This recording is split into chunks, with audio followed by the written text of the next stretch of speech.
So Yamim, we already saw in the book of Vayikra, can mean a year regarding the laws of redeeming land in the land of Israel. So Yamim, remember the Torah is a code language. And Rashi even brings it in the name of the Talmud, the oral Torah, that Yamim, stay with us a year. A year. Oh, Asor, or only 10 months. Okay? A year or 10 months. And then go. What does the Eved say? He's smart. Nun vavayomer lehem al tachru oti. I can't be delayed. Vashem itzliach darki. God has to complete the hatzlacha of my journey. Shalchuni, in a command. Ve'elcha laduni, and they ask her. Let's just turn the page, and now it's complete. She gives the advice or the consent, shall we say, and now let's read the special bracha that is given. Vayishalchu et Rivka, pasuk nun tet, 59. Okay, they're letting her go. Achotam, they're also sending vet minikta, they're also sending like a nurse to take care of her when she's going to give birth. Vet eved Avram vet anashav, everyone is sent, and now they issue a very important bracha. Vayivarchu et Rivka vayomru la. Okay, here are the words in the mouth of the family. They say to her, Achotenu, may you, our sister, Atayi le'alfei revava. May you become to thousands or 10,000s, v'yirash zarech, and let your descendants inherit the gate of those that hate you. So this is a very, very special bracha. Aleph, of a large family, descendants, and of course the ability to overcome the enemies, and that's a very special bracha that they're getting. Apparently the Eved is making a spiritual, moral impression on them, and they're rightfully so. They're giving their daughter to a prince of the world, the prince of God in the world, and now they're going. And, yes, sir. Is the first bracha what we gonna read in the Bereshit Kal like this, or? Well, we see the brachot of God in creation of man. Is this the first one, the first bracha? I don't remember. Does anyone remember a bracha before this? I remember that Noah gave bracha. Ken. You blessed Shem and... Right, so there was a bracha there, that's right. Shakoch David. Now, let's think. Weeks and weeks have passed, we can assume, or close to a month at least. And Yitzhak, who's living in the Hebron area, towards southern Israel perhaps, towards the Negev, what is he doing? Let's read it. They're on their way, and we're told in Pasuk Samich Bet, V'Yitzchak ba. And Yitzchak came. From where? Mibo be'er lachai ro'i. V'hu yoshev be'eretz hanegev. Look, this is not a history book, so why is it important to tell us that he's coming from a place called Be'er Lachai Ro'i? Have we ever seen this place before? Yes. Hagar. Okay. When Hagar was driven out of the home, together with her son Yishmael, and they were struggling and straggling and going off course, and maybe dying of thirst, who revealed to who? A Malach Elokim reveals himself to Hagar. Al tiri, don't be afraid. Go back, and gives them water. They suddenly find a be'er, a well of water. And this is a place of revelation. This is a place of spiritual connection. And Yitzchak feeds onto this place. He knows about this place. This is a place of Shekhinah, of divine manifestation. And therefore he's going there. He wants to get connected to Hashem. Remember, Yitzchak is the attribute of avodah, service of God. And therefore he's there in Be'er Lachai Ro'i, And this is a part of a plan of God, that God is Hamechin Mitzadei Gaver. God is the one that prepares the steps for man, and that Yitzhak is allowed to go to this place, and he's impressed, impacted spiritually to this place, from this place.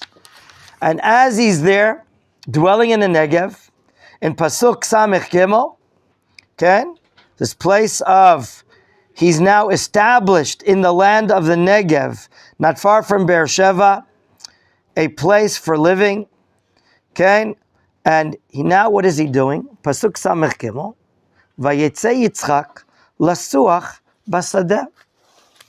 Sicha, or siach, could mean a branch, and lasuach basadeh could mean that he's doing something in the field. However, right, siach is trees or plants, the growth, but it could also mean the growth of the spirit, the feelings, the gathering of thoughts and feelings, as Rav Shimshon Fellersh explains.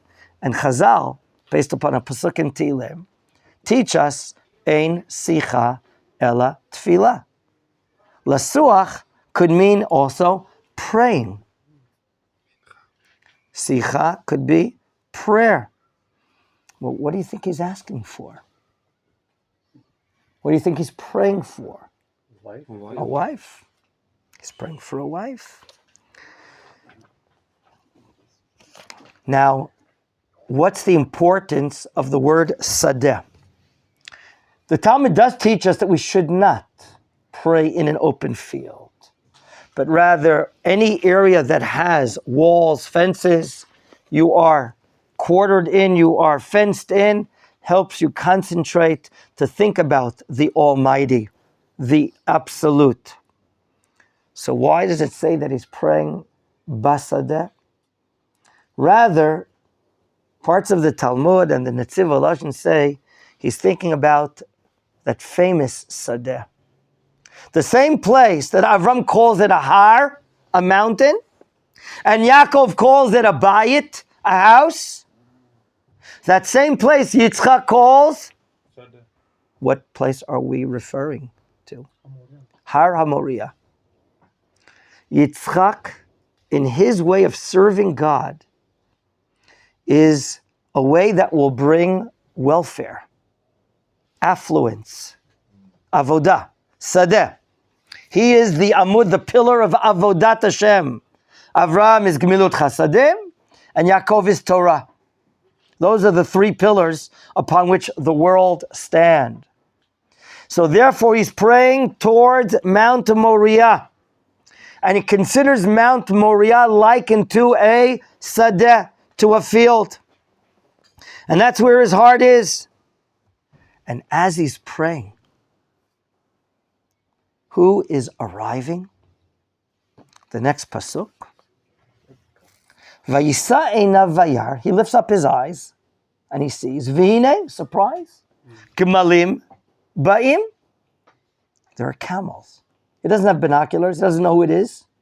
There could always be, what do you call it, caravans, groups of camels and merchants and spices from India and other places. Pasuk Samech Daled, who's also giving a look. Vatisa Rivka te'ineha, she lifts up her eyes. Vatera et Yitzchak. Does she know that he's Yitzchak? No. But she sees someone, and in the narrative, the Torah tells us that it's Yitzchak. And then what does the Torah say? Vatipol me'al hagamal. Vatipol me'al hagamal. Is she a bad writer? I mean, she wrote a few hundred kilometers until now. Now she's falling. What's the matter? Why is she falling? The Midrash says the following. And the Netziv of Volozhin says it.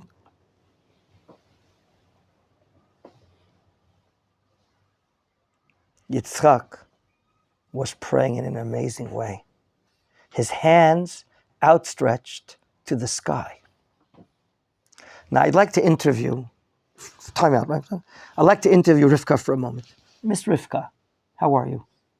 Good. How many people in the country of Aram Naraim, did you see praying this way? No. No. She never saw. There's no shtiblach in Aram Naraim. There's no synagogues. There are no outdoor minyanim in there. And certainly, she never saw someone like this. My dear friends, excuse my language. She saw that and she flipped. She fell out of fear. She saw like an angel of God, an appearance of devotion, of attachment in tefillah. Okay? The Netziv of Volozhin uses the language, Haya az kemalach Elokim nora me'od. It imbued, she thought she was singing like an angel of God. The way he's praying out there, with his hand stretched out, as the Midrash says. And therefore she fell. Why? As the Netziv says, out of tremendous fear.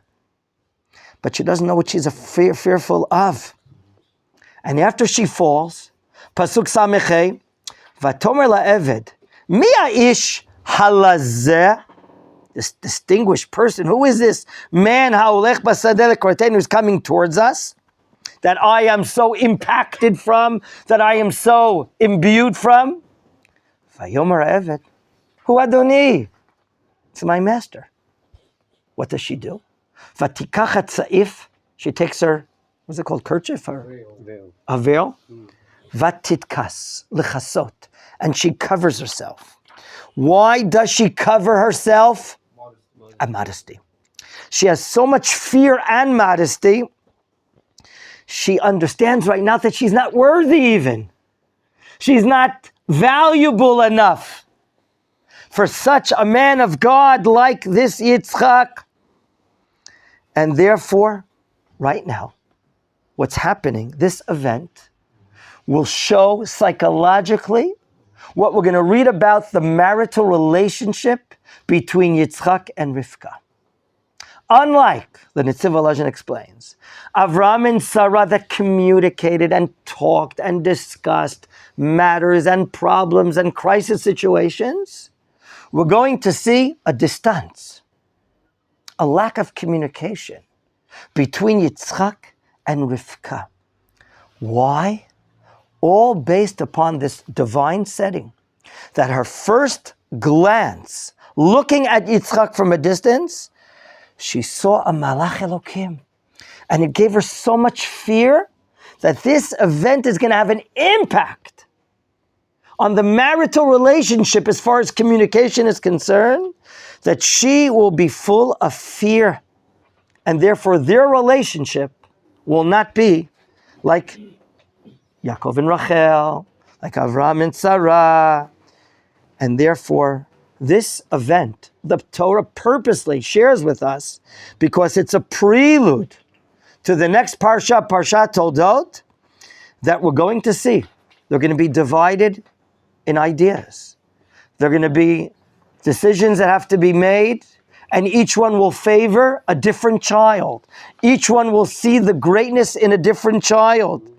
And we will not see a discussion, a dialogue, okay, where Rivka tries to bring her point home to her husband to persuade him or this or that. But all of this is from God's causation in the world, that God caused this matter so that later on, when the time will be issued to issue the blessings, Rivka will have the ability to hide the appearance of Yaakov as if he's in Esav, in order to give the brachot really to who Rivka thinks. And this will continue, God willing, in our next shiurim. Questions now. So